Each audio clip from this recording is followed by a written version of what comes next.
สบายดีเนาะทุกคนเนาะสำหรับมื้อนี้แม่นขอจะพาทุกคนมาสมัครบุก ACCM เนาะทุกคนหลังจากที่เฮาได้ลิงก์เนาะจากผู้ที่แนะนำเฮาหรือว่าเทรดเดอร์ที่แนะนำเฮาเนาะให้แม่นเฮากดเข้าไปที่ลิงก์ได้เลยเนาะมันจะมาในหน้านี้เนาะทุกคนห้องทำอิฐแม่นให้เฮาใส่อีเมลเนาะตัวนี้แม่นเฮาจะกรอกอีเมลเลยเนาะทุกคนหลังจากที่กรอกอีเมลแล้วเนาะห้องที่2แม่นเฮาเลื่อนผ่านเนาะแล้วเฮามาต่อห้องที่3เนาะเป็นการใส่เบอร์โทรศัพท์เนาะตัวนี้เฮามาใส่เบอร์โทรศัพท์ของตัวเองเนาะ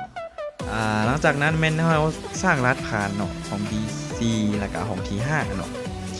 ตัวนี้แม่นเฮาสร้างเองเนาะมันจะมีทั้งตัวพิมพ์น้อยตัวพิมพ์ใหญ่แล้วก็ตัวเลขและอักขระพิเศษเนาะสร้างแม่นต้องสร้างรหัส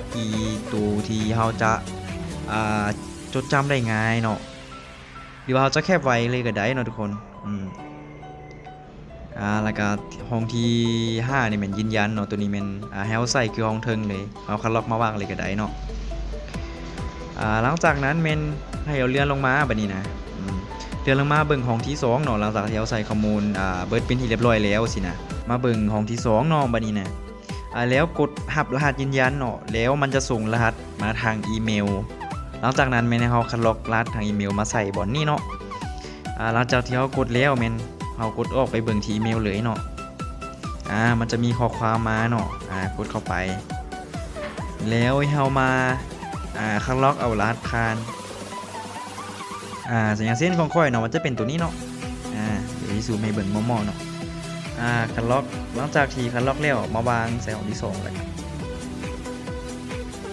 วางใส่หลังจากนั้นแม่นเลื่อนลงมาเนาะเช็คข้อมูลให้ดีถ้วนเนาะหรือว่าพยานที่ว่าจะลืมรหัสผ่านแม่นให้แคปเจาะไว้เลยก็ได้เนาะ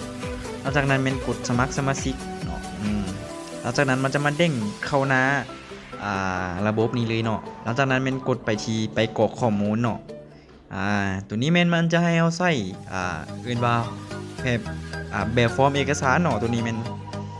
อันแรกแม่นให้เราเลือกเป็นประเภทเอกสารเนาะอย่างเช่นเอาจะใส่ใบขับขี่พาสปอร์ตแล้วก็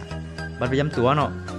ซึ่งในมื้อนี้ค่อยจะใส่บัตรประจำตัวเนาะให้เลือกประเภทเอกสารเป็น ID เนาะหลังจากนั้นแม่นเลือกเพิ่มรูปภาพรูปหน้าบัตรแล้วก็หลังบัตรเนาะแล้วก็เลื่อนลงมาต่อไปแม่นให้เราใส่ชื่อและนามสกุลเนาะข้อมูลแม่นให้ใส่ตามบัตรของภายหลังเนาะทุกคนอย่างเช่นตัวนี้เนาะเดี๋ยวจะใส่เป็นภาษาอังกฤษเลยเนาะเขาจะใส่เป็นภาษาลาวบ่ได้เนาะทุกคนต้องใส่เป็นภาษาอังกฤษเท่านั้นเนาะหลังจากที่เราใส่ชื่อและนามสกุลเป็นที่เรียบร้อยแล้วแม่นหมายเลขเอกสารก็คือจะเป็นเลขหน้าบัตรเนาะใส่เลขหน้าบัตรไปเลยนะทุกคนสำหรับเลขหน้าบัตรมันจะมีขีดต่อเนาะแต่ว่านี่แม่นเราจะบ่ขีดเนาะเอาใส่ลวดไปเลยเนาะอย่างที่ใส่แล้วก็กดถัดไปมันจะมาหน้าที่2บัดนี้นะมาหน้านี้แม่นให้เราใส่วันเดือนปีเกิดเนาะแล้วก็สัญชาติเราใส่วันเดือนปีเกิดของภายลาวตามเอกสารที่ยืนยันเนาะหลังจากนั้นแม่นให้เราเลื่อนลงมาไปที่สัญชาติเนาะให้เราเลือกเป็นประเทศลาวเนาะเลือกเป็นประเทศลาวแล้วก็ยืนยันเนาะแล้วอันคุณเป็นพลเมืองประเทศอื่นหรือไม่ตัวนี้แม่นเราเลือกไม่เลยก็ได้เนาะเพราะว่ามันจะเลือกให้อัตโนมัติเอาส่วนลายนะแล้วประเทศที่พำนักตัวนี้แม่นให้เราเลือกเป็นประเทศลาวคือเก่าเนาะทุกคนเลือกเป็นประเทศลาวแล้วก็ยืนยันเนาะแล้วหมายเลขภาษีแม่นตัวนี้แม่นเฮาบ่ใส่ก็ได้เนาะ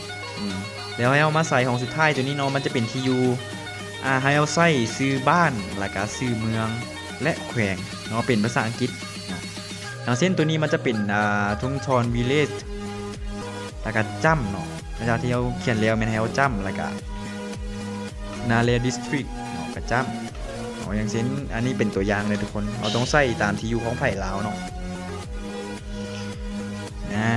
หลังจากที่เราเขียนแล้วเนาะต้องจ้ำเนาะระหว่างบ้านและเมืองและแขวงเนาะแล้วก็จ้ำแล้วก็หลวงน้ำทาภูวินหลวงน้ำทา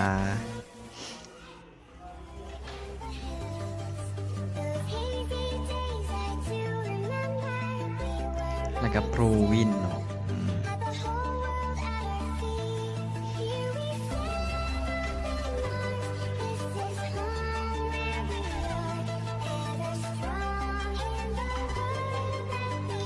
หลังจากที่เขาเขียนแล้วแม่นกดถัดไปเนาะแล้วมันจะมาในหน้านี้มันจะให้เราเลือกประกอบ